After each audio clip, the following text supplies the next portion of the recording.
2 days after landing in Delhi, NSCN IM General Secretary Thuingaleng Muivah called on Naga peace interlocutor Akshaya Kumar Mishra today.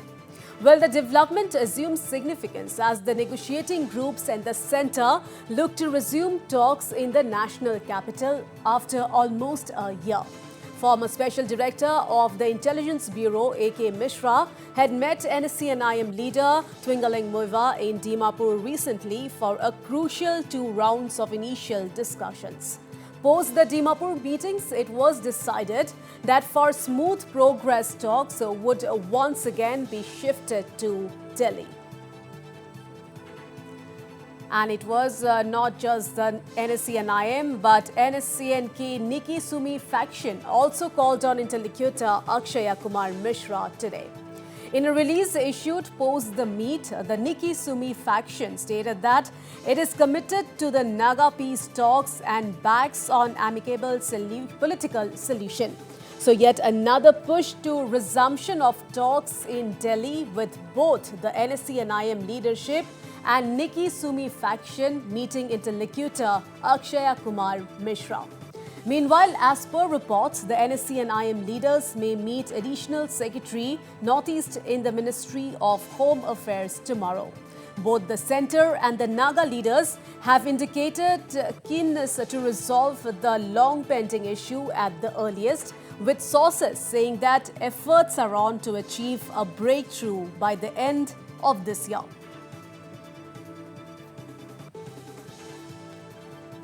All right, to know more, we are being joined live with my colleague Sarah Konyak.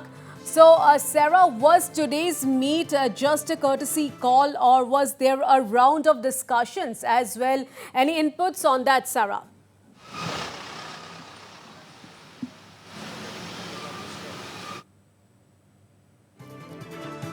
All right, due to some technical glitch, we'll connect to Sarah Konyak once again. But let me tell our viewers once again that 2 days after landing in Delhi, NSCN IM General Secretary Thuingaleng Muivah called on Naga peace interlocutor Akshaya Kumar Mishra today.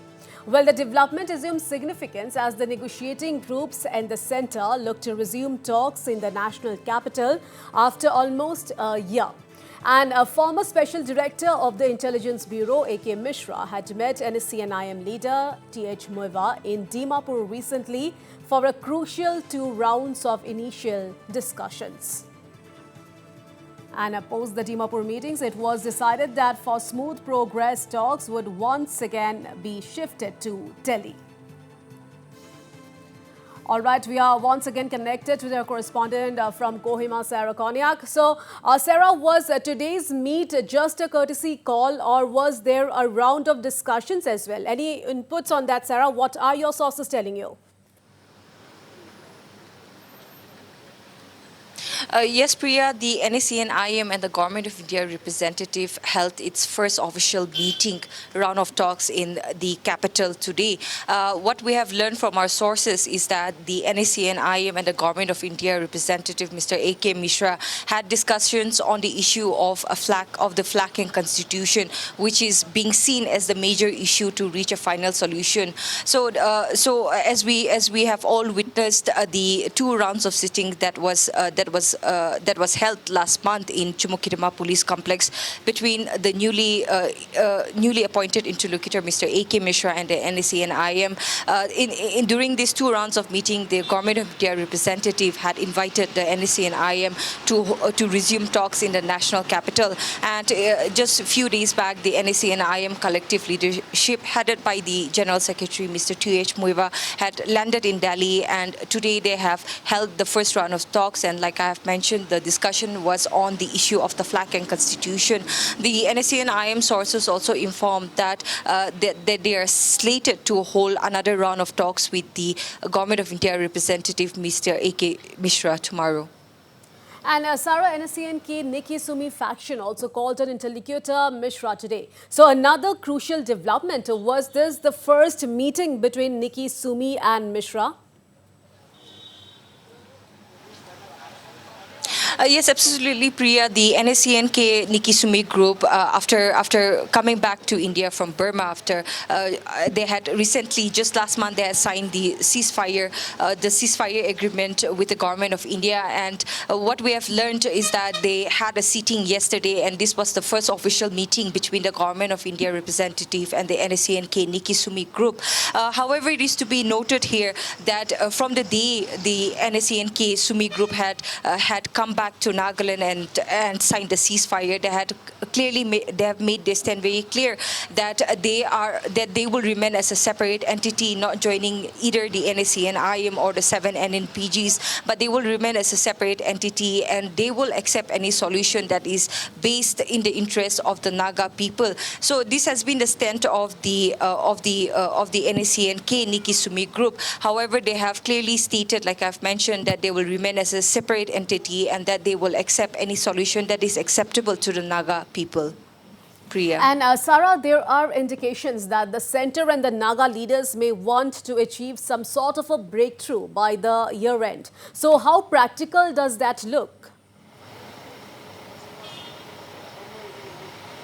Well, Priya, all the stakeholders are very keen to find a breakthrough in the decades-old issue, as we can see, as it is also very significant with all the political developments that has been taking place here back in Nagaland, with the formation of an oppositionless government where the ruling and the NPF opposition party have come together and formed this oppositionless government, an all-party government under the nomenclature of United Democratic Alliance, and also with a change of the Government of India representative, which was the demand of the NSCN IM after the relationship between the outfit and the then Government of India representative interlocutor Mr. R.N. Ravi had turned sour, and also roping in the NEDA convener and the Chief Minister of Assam, Mr. Himanta Biswa Sarma. So all these developments clearly indicate that all the stakeholders, not just the centre, but all the stakeholders here in Nagaland, despite the boundaries, everybody is very keen to find a solution to this all pending issue. However, Priya, the road is not going to be that smooth, because the NSCN IM have made their stand very clear that any solution that the final solution should be based on the framework, should be on the basis of the framework agreement, and any solution that is short of the flag and constitution will not be accepted by the Nagas. So definitely the Government of India and the NSCN IM, both the parties have a lot of work to be done, where they need to find a formula to come to a meeting ground where the solution is acceptable to both parties and honorable and inclusive for the Nagas.